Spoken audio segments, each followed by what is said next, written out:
तुम्ही आज घरी नाही आला? मग मीच म्हटलं जेवण घेऊन जावं. अहो मला माहिती आहे तुम्ही शेताला पाणी देणार होता, सगळं माहीत आहे मला. अहो पण वीज किती वापरताय? असं नको ना व्हायला.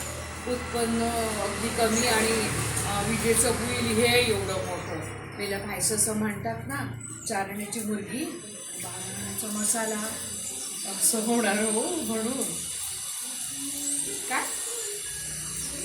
काय सांगताय? मुलगी आपली आणि मसालाही मोफत? हा काय प्रकार आहे? काय काय सांगताय काय?